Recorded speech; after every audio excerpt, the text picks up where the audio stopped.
Assalamualaikum, akhi dan ukhti. Hari ini riuh soal berita transportasi dibuka lagi oleh Menteri Perhubungan.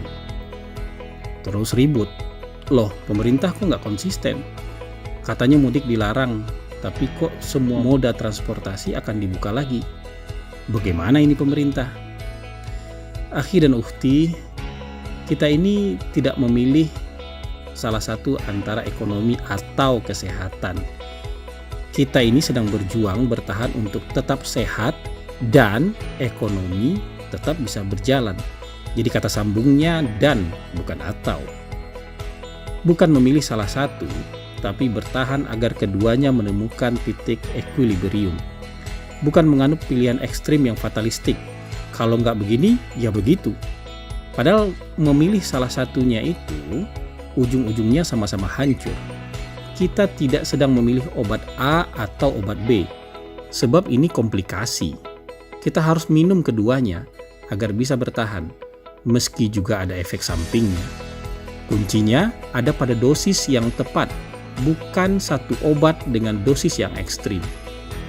Peraturan Menteri Perhubungan nomor 25 tahun 2020 tetap sama, mudik dilarang. Gunanya untuk memutus mata rantai penyebaran COVID dari Jabodetabek ke daerah-daerah. Untuk itu, jalur-jalur keluar masuk Jabodetabek mulai ditutup sejak tanggal 24 April dan transportasi umum dihentikan.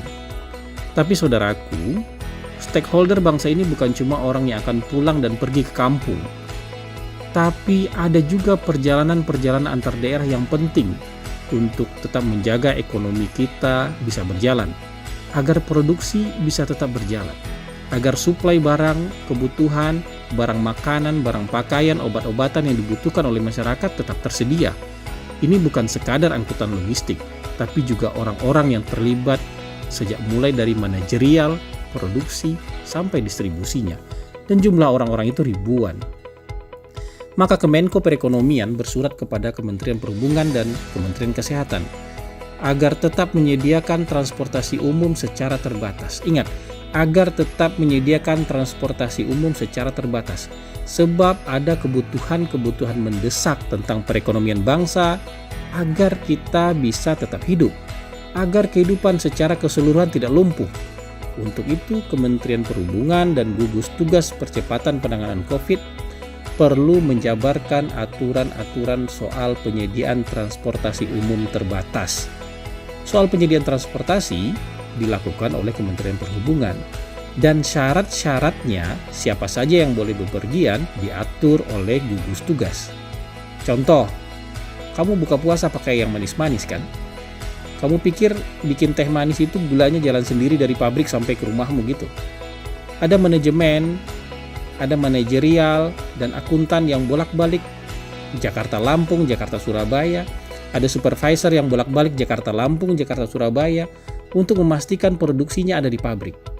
Ada tim penjualan yang memastikan gula itu sampai ke gerai-gerai dan pasar tradisional hingga kamu bisa beli. Belum lagi kalau kita bicara pabrik-pabrik lain, tidak hanya pabrik-pabrik gula.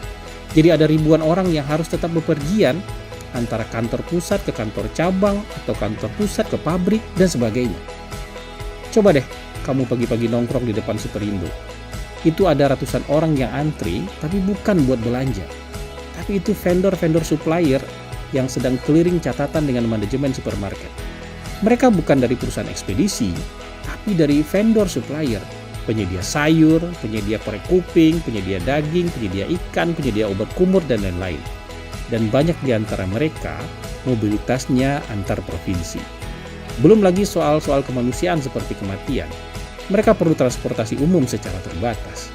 Jadi ini bukan membuka moda transportasi untuk mudik seperti niat jahat media-media dan orang-orang nyinyir yang ada di media sosial.